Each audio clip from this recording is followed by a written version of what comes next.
my children? I haven't seen any of you since you traveled. You don't take my calls. You don't care about me. Mom. The day her son called from London, Regina was on her knees, not praying, scrubbing. She was on the floor of a stranger's kitchen in the Wuse district of Abuja. Her hands raw from bleach, her back bent at an angle that his 60-year-old spine was never designed to hold. She had been cleaning this woman's house since 6 in the morning. It was now past 2 in the afternoon. She had not eaten, she had not rested, and the woman of the house, a government contractor's wife who wore Brazilian hair and spoke to domestic staff the way you speak to furniture, had just added the bathrooms to Regina's list without asking. Regina did not complain. She needed the money. Her phone vibrated in her wrapper. She peeled off one rubber glove and looked at the screen. Stephen, calling. Her whole face changed. The tiredness lifted. The pain in her back became something she would deal with later. She pressed the phone to her ear, and her voice, when she answered, carried none of the flaw she was kneeling on. Stephen, my son, how are you? Mommy. His voice was warm, distracted, the voice of a man multitasking. How are you doing? I'm fine, very fine. Are you well? How is the weather there? Cold. Listen, Mommy, I wanted to ask you about the land again. Regina went still. The land, she repeated. Yes, Ruth and I were talking. We've done the calculations. If you sell all 4 plots now, all of them, that's enough for my tuition, Ruth's program, and Fina's first year. We could all go at the same time instead of waiting. She looked down at her reflection in the wet kitchen tiles. A tired woman. A woman who had been tired for so long, she had forgotten what the other thing felt like. All 4, she said quietly. Mommy, it's an investment. Once we're all settled abroad, we will take care of everything. You won't have to clean anybody's house again, I promise you. And there it was. That word. Promise. She closed her eyes. In the darkness behind her eyelids, she could see Arthur, her husband, gone 11 years now, the way he had looked the day he registered the first plot, proud in a way that had nothing to do with arrogance, the quiet pride of a man who was building something that would outlast him. This land is for our old age, he had told her. When we cannot walk anymore, this land will work for us. Arthur had not imagined that he would be gone before old age arrived. He had not imagined a lot of things. Regina opened her eyes. The kitchen floor was still wet. The contractor's wife was upstairs watching a series on her laptop, unbothered. Outside, Abuja moved in its loud and indifferent way. Okay, Regina said. Just that. One word. Okay, Stephen's voice brightened immediately. Mommy, you won't regret this. I swear to you. Don't swear, she said softly. Just make me proud. She hung up, put the glove back on, and went back to scrubbing the floor. 3 weeks later, she stood at the land registry office in her best Ankara blouse, the one she wore only to church and to places where she needed people to take her seriously. And she signed away everything Arthur had built. Her neighbor, Mommy Chichi, had tried to stop her at the gate that morning. Regina, think about what you are doing. What will happen to you when you are old? Land is security. Land does not travel abroad and forget your face. Regina smiled. The real kind, not the performance kind. My children are my land, she said simply. I am investing in something that cannot be seized by government, something that cannot be sold or repossessed. My children will take care of me. Mommy Chichi had said nothing after that. What do you say to a woman who is already gone? That night, Regina cooked a pot of ofe onugbu that filled the whole street with its aroma, and all 3 of her children sat around the small wooden table that had seen better days. Stephen was 23, Ruth was 21, and Fina was 18 and already carrying herself like someone who had already arrived somewhere, even though her visa had not come. They prayed together. Stephen led it. He always led because he was the oldest and because his voice made you feel like God was actually paying attention. God, let everything Mommy has sacrificed come back to her 100-fold, he prayed. Everyone said amen, including Regina. She said it with tears on her face, hands raised, eyes closed, a woman who believed with everything inside her that the seed she was planting would come back as a harvest she would live to eat. She did not know at that wooden table in Enugu that the children eating her pepper soup would one day see her name on their screens and choose not to pick up. She did not know that the boy who just prayed over her life would one day tell his wife, that woman is just too demanding. She did not know it yet, and so she smiled. 5 years passed the way years do when you are waiting. Slowly at first, then suddenly all at once. Stephen got his engineering degree, married a British Nigerian woman named Caroline, who wore her hair in a way that said, "I do not have time for African drama," and secured a job at a firm in Manchester. He sent money home at first, not much, but enough.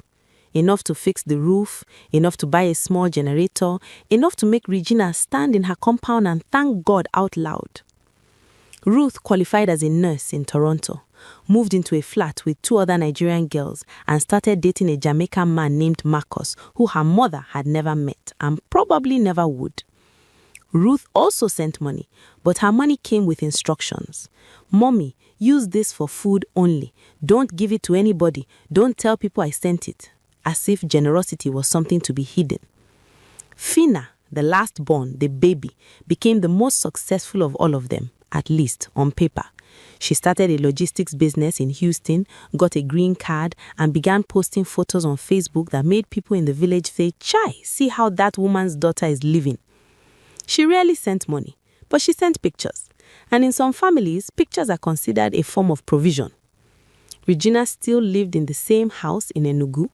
She had patched the roof, painted the walls herself with help from her neighbor's son, and planted tomatoes and ugu leaves in the backyard because her knees were starting to complain, but her hands still needed something to do. She was 61 now, old enough to feel it, not old enough to admit it. The calls in the beginning had been warm. Stephen would call every Sunday, Ruth every Wednesday. Fina was inconsistent but dramatic. She would disappear for 3 weeks and then call for 45 minutes talking about herself.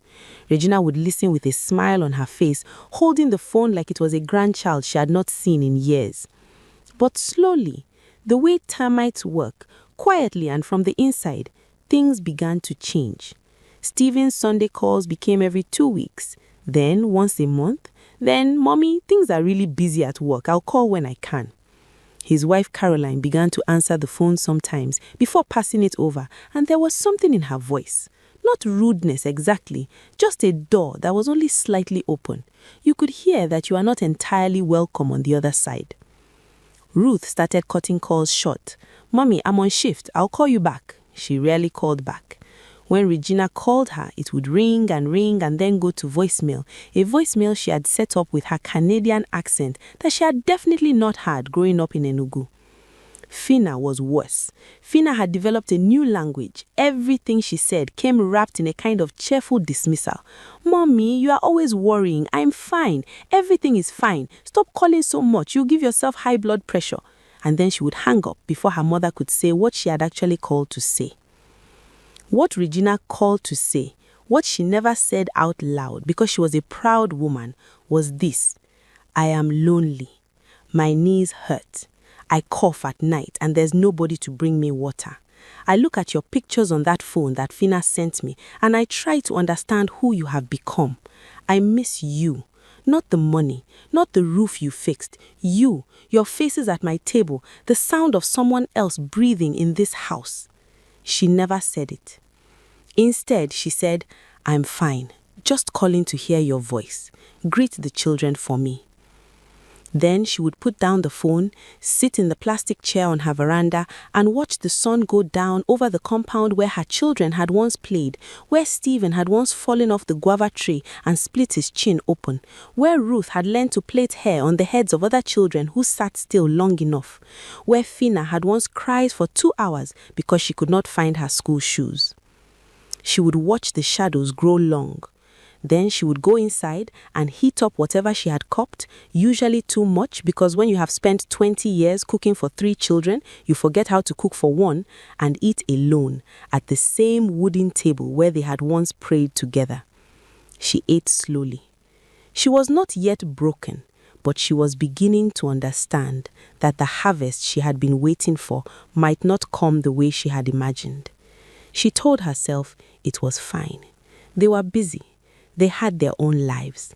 This was what she had worked for, their success, their freedom, their futures. She told herself that every night until she started to believe it less. The first time they suggested the home, it was Stephen's idea.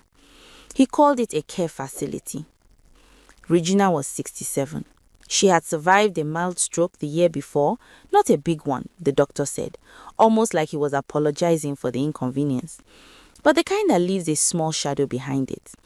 Her left hand sometimes shook, her speech was still clear, her mind still sharp, but she tired easily, and the stairs had become a negotiation rather than a habit. She had called Stephen after the stroke. She had waited 3 days to call because she did not want to disturb him, and also because she was not sure how to say it. When she finally told him, there was a pause on the line. "How bad is it?" he asked. "The doctor says I need to rest more and take medication. I just need someone." "I'll call Ruth and Fina," he said. "We'll sort it out." They had a family meeting on video call, the three of them on a screen, their mother sitting in Ungu with her phone propped against a cup so they could all see her. She had combed her hair and put on a good blouse. She wanted to look well. She did not want them to think she was trying to make them feel guilty. She should not have worried. None of them looked guilty.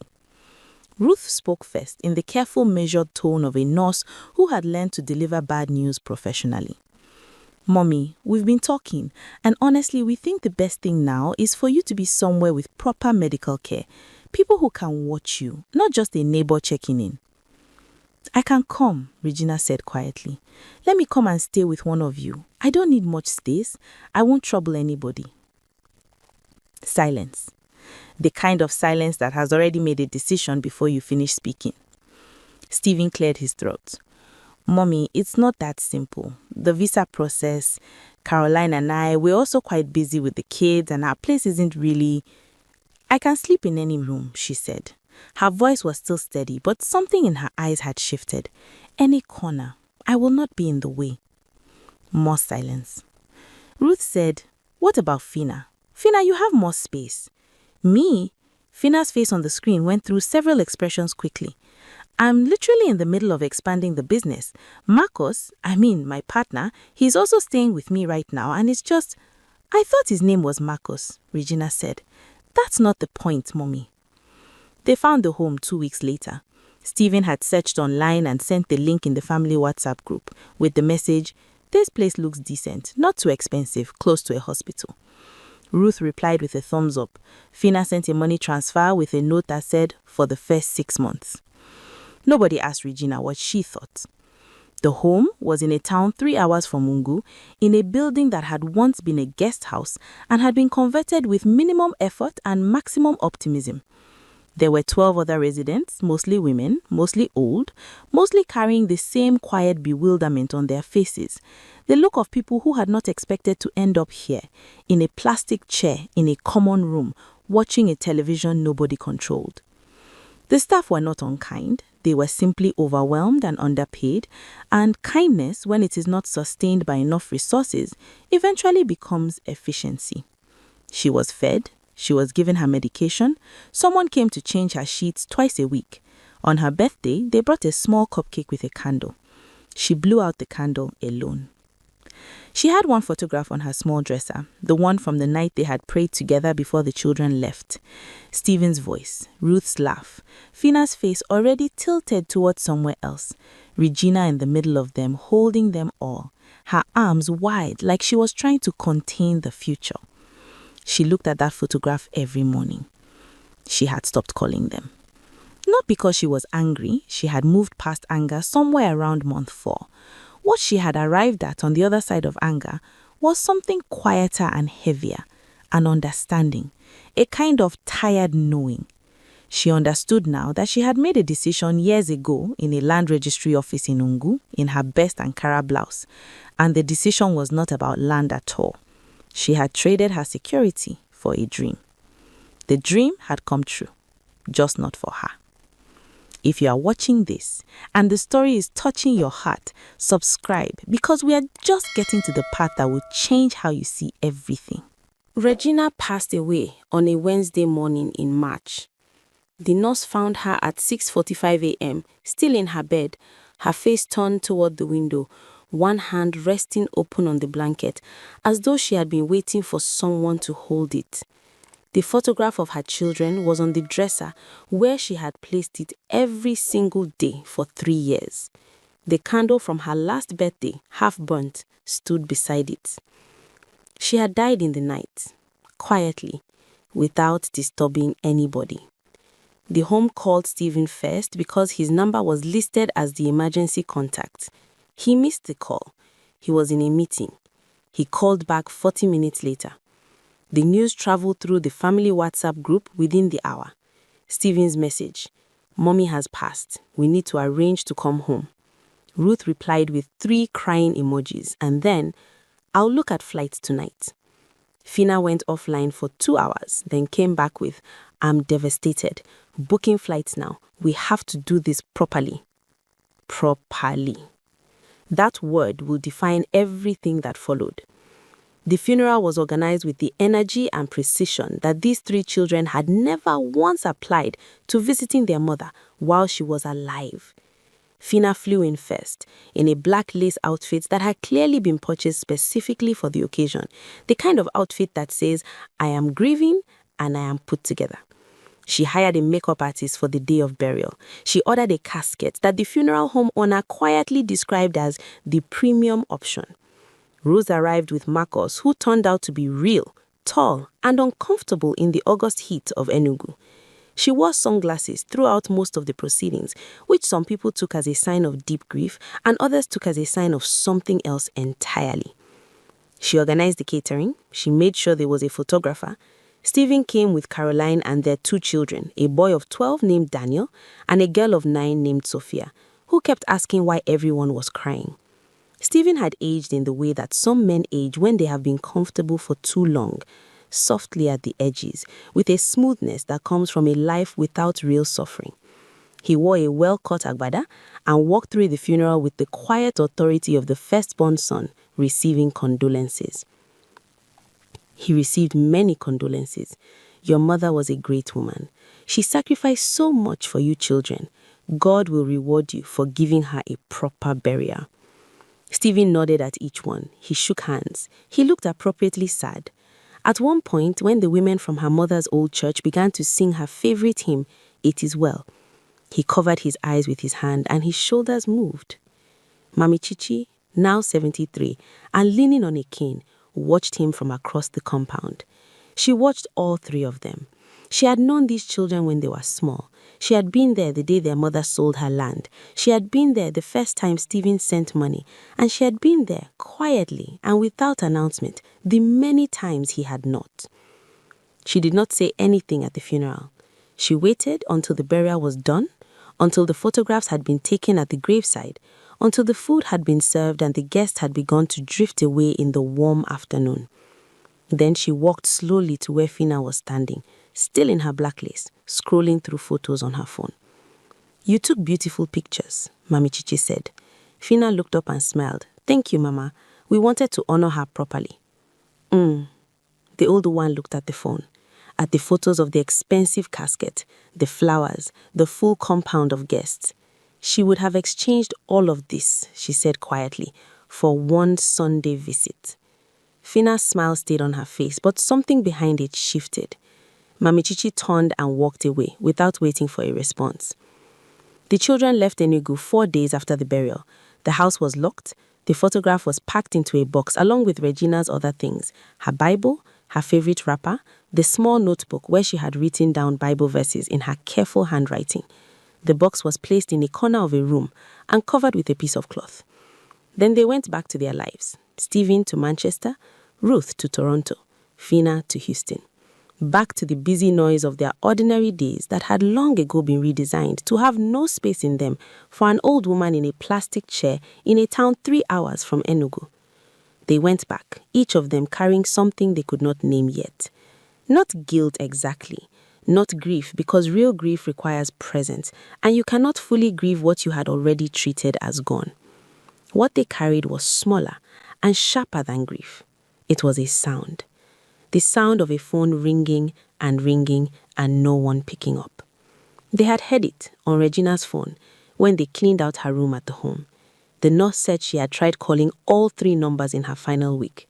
The calls had not connected. They carried that sound back across the ocean with them, and they tried in the busy noise of their ordinary days to put it somewhere and leave it there. But sounds like that do not stay where you put them. It did not happen all at once. That is the thing about karma that people misunderstand. They expect lightning. They expect a sudden dramatic reversal. The wicked person struck down at the height of their wickedness. The universe arriving like a court bailiff with paperwork and consequences. They wait for the moment. But real karma is not a moment. It is a season. And for Stephen, Ruth, and Finna, the season began quietly in the ordinary passage of years as their own children grew up and began, without knowing it, without ever having met their grandmother, without anyone ever sitting them down and explaining the pattern, began to behave in ways that felt strangely, terribly familiar. It started with Stephen. Daniel, his son, was the first to leave, a scholarship to a university in Australia at age 18. He was brilliant, charming, full of promise. Stephen had celebrated at the airport with champagne. In the first year, Daniel called every week. In the second year, every 2 weeks. By his third year, Stephen was leaving voicemails that were not returned for days. Caroline told him he was being dramatic. Daniel was busy. Young people were busy. This was normal. Stephen sat in his living room in Manchester one evening, his phone in his hand, Daniel's number on the screen, 3 missed calls from the past week unreturned, and something moved through him like cold water. He thought of a Tuesday in Enugu. He thought of a plastic chair facing a window. He pushed the thought away and poured himself a drink. Sophia, his daughter, finished university in London and moved into a flat with her boyfriend, a young man Stephen had met twice. She was polite when they spoke, cheerful actually, in the way that young people are cheerful when they are managing you, when they have decided the conversation has a time limit.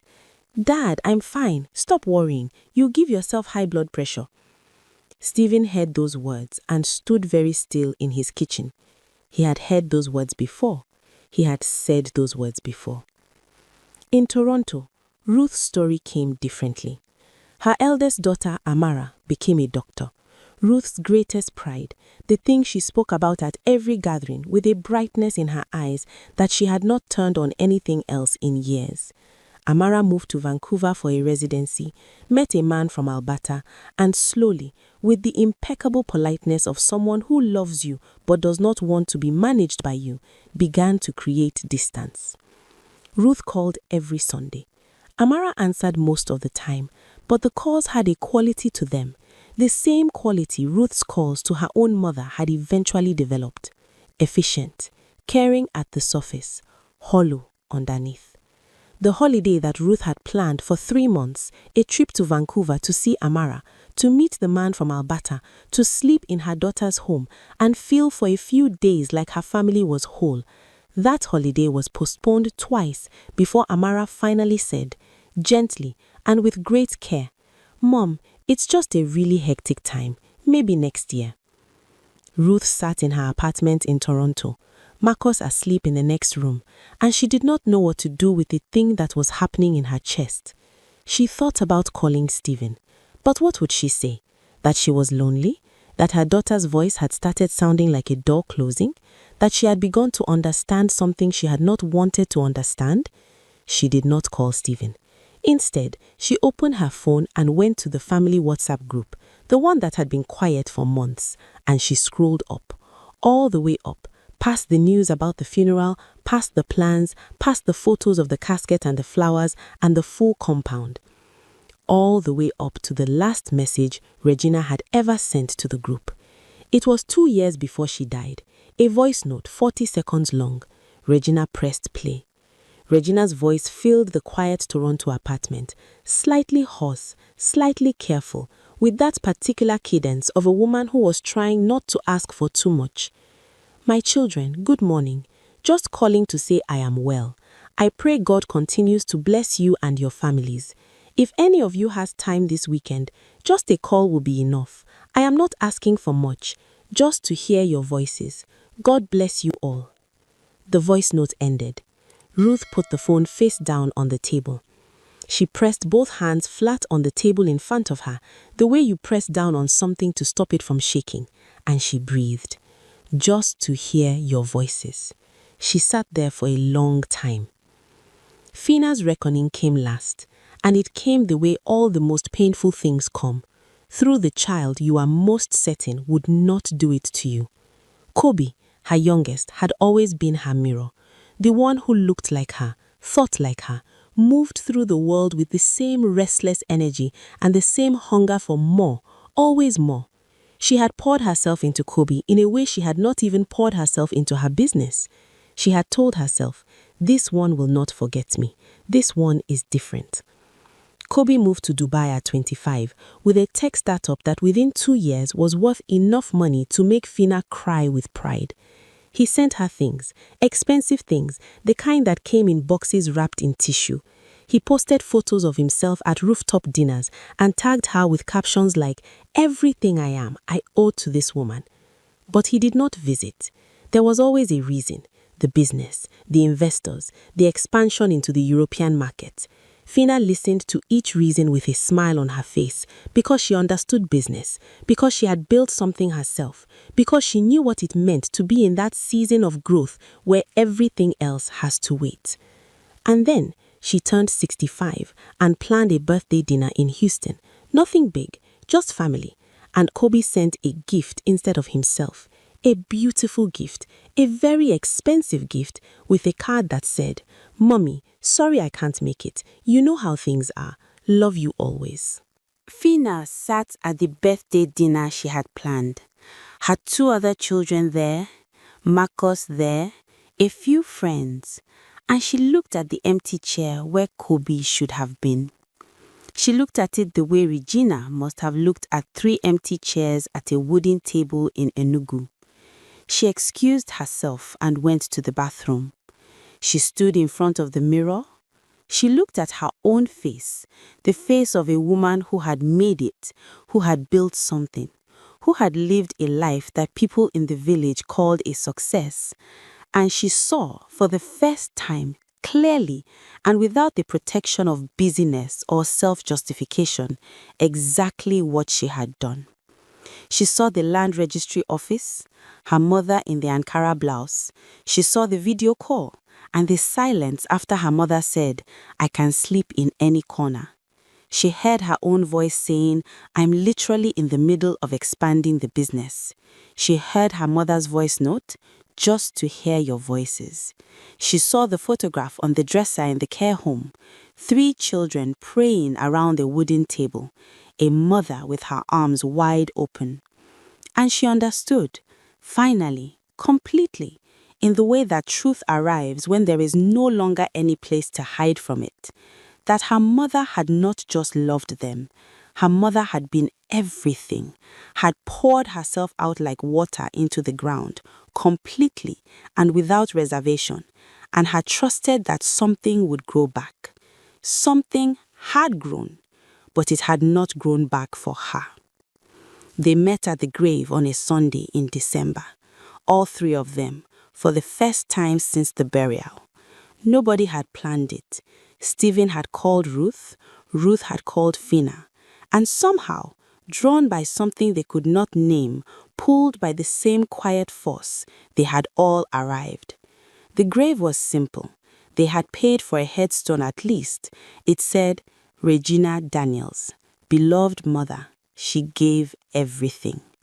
They stood around it in the December heat, 3 aging, successful, lonely people in a cemetery in Enugu, and nobody spoke for a long time. Stephen crouched down and touched the headstone with one hand. His fingers traced the letters, "Beloved mother." He thought about Daniel's unreturned calls. He thought about the meeting he had been in when the care home called. He thought about the word "properly" and what it had meant to him at the funeral and what it meant to him now. She gave everything. He stayed crouched for a while. Then he sat down in the dust right there beside the grave in his good clothes, and nobody told him to get up. Ruth stood with her hands clasped in front of her, head bowed, and she was crying. Not the managed tears of the funeral, not the performance, but the real thing, ugly and uncontrolled, the kind of crying that has been held in storage for years and has finally found a way out. She did not wipe her face. She let it come. Fina sat cross-legged on the ground opposite Stephen, both of them flanking the grave like two people on either side of a truth too heavy to stand next to. She had brought the photograph, the one from the dresser in the care home, and she held it in both hands, looking at it. The young faces, the wooden table, the prayer, the mother with her arms wide open. And she understood, finally, completely, in the way that truth arrives when there is no longer any place to hide from it, that her mother had not just loved them. Her mother had been everything, had poured herself out like water into the ground, completely and without reservation, and had trusted that something would grow back. Something had grown, but it had not grown back for her. Quitting kinking, I keep thinking, Ruth said, between ragged breaths, about that voice note. She said all she wanted was to hear our voices. That's all she asked for. And we couldn't even... She stopped. Stephen put his hand on the headstone again. I have Daniel's number. I've called it 5 times this week. Amara says maybe next year. Fina said, Kobe sent a gift to my birthday instead of himself. The 3 of them sat with that. 3 successful people in a cemetery in December, surrounded by the silence of a woman who loved them beyond reason, beyond wisdom, beyond self-preservation. A woman who stood at a land registry office in her best blouse and traded her future for theirs, and had trusted completely and fatally that they would not waste the weight of that sacrifice. They had wasted it. And now, the universe, not cruelly, not dramatically, but with the steady patience of something that never forgets, was showing them exactly what that felt like. I want to ask her to forgive me, Fina said. I want to say I'm sorry. I need to say I'm sorry. She looked at the headstone. The headstone said nothing. Because forgiveness, when it is not asked for while the person is alive to give it, does not arrive after. It simply becomes a debt you carry, a weight with no surface to set it down on. Stephen finally stood up. He brushed the dust from his clothes slowly, without urgency. He looked at his siblings, at Ruth's wet face, at Fina still holding the photograph, and he said the truest thing any of them had said in years. We don't just remember what we did to her. We're living it. The sun was moving west over the Enugu cemetery, throwing long shadows across the graves, across the red earth, across 3 children who had made it everywhere except the one place that had ever truly mattered. Somewhere in Australia, a phone was ringing. In Vancouver, a message was going unanswered. In Dubai, a birthday chair sat empty. The seeds they had planted were bearing fruit now. Every single one. The land was sold, the children were sent, the mother was left, and in the end, the harvest came back, not to the field where she had planted, but to theirs. Some debts are not paid to the one we owe them to. They are paid to time, and time always collects.